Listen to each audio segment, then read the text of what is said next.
নমস্কার বন্ধুরা, চিন্তার চাবিকাঠি চ্যানেলে তোমাদের সবাইকে স্বাগত। আজকের গল্পটি প্রতিটি ছাত্রছাত্রীর জীবনে কাজে লাগবে, কারণ আজ আমরা শিখব আত্মবিশ্বাসের আসল শক্তি। পঞ্চম থেকে দশম শ্রেণীর প্রত্যেকের জন্য এই গল্পটি একটি জীবন বদলের পাঠ দেবে।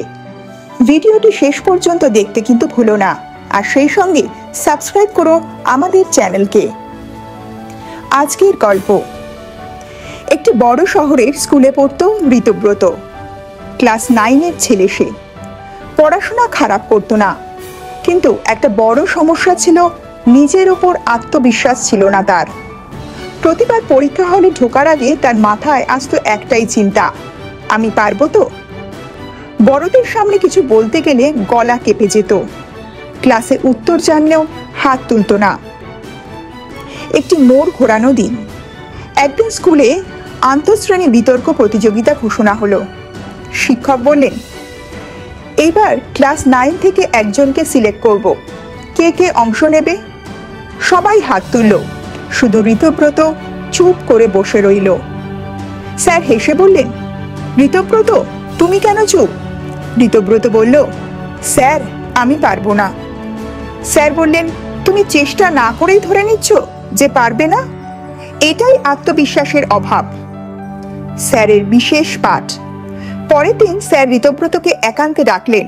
তিনি কাগজে বড় বড় করে লিখলেন, আত্মবিশ্বাস, নিজের ওপর বিশ্বাস। স্যার বললেন, যখন তুমি বলো আমি পারবো, তখন তোমার মনের শক্তি কাজ শুরু করে। আত্মবিশ্বাস মানে অহংকার নয়, আত্মবিশ্বাস মানে নিজের ক্ষমতায় ভরসা রাখা। ঋতব্রত প্রথমবারের মতো এই কথার গভীরতা বুঝতে পারল। ছোট ছোট জয়। স্যার বললেন, বড় কিছু করার আগে ছোট ছোট জয় দরকার।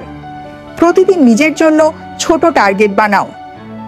ঋতব্রত প্রতিদিন নিজের পড়ায় ছোট ছোট লক্ষ্য বানাতে লাগলো। আজ 5টা কঠিন ম্যাথ সলভ করব, আজ 2টো নতুন ইংরেজি শব্দ শিখব। প্রতিবার টার্গেট পূর্ণ হলে সে আয়নার সামনে দাঁড়িয়ে বলতো, আমি পারবো। দ্বিতীয় পদক্ষেপ, ভয়কে বন্ধু বানানো। স্যার তাকে বললেন, ভয় মানে তোমার মনের অ্যালার্ম, ওকে শত্রু ভেবো না, বন্ধু ভাবো। পরের বার সে যখন ভয় পেতে লাগলো, নিজেকে বলল, ভয় এসেছে মানে আমি কিছু বড় কাজ করতে চলেছি। তৃতীয় পদক্ষেপ, নিজের গল্প বদলাও। আগে ঋতব্রত সবসময় বলতো, আমি পারবো না। স্যার তাকে শেখালেন, তুমি নিজের গল্প বদলাও, এখন থেকে বলবে আমি চেষ্টা করব। বিতর্ক প্রতিযোগিতার দিন। বড় দিন এসে গেল। মঞ্চে উঠতে গিয়ে ঋতব্রতর বুক কাঁপছিল, কিন্তু সে স্যারের কথা মনে করলো, আমি চেষ্টা করব। বক্তৃতা শুরু করার আগে গভীর শ্বাস নিল ঋতব্রত। প্রথম 30 সেকেন্ড গলা কাঁপল, কিন্তু ধীরে ধীরে সে নিজের মধ্যে নতুন শক্তি অনুভব করলো। বক্তৃতা শেষ করলে সবাই হাততালি দিল। সে প্রথম হয়নি ঠিকই, কিন্তু সেদিন সে নিজের সবচেয়ে বড় ভয়কেই জয় করল। পরীক্ষার দিন। কয়েক মাস পরে বোর্ডের প্রি টেস্ট।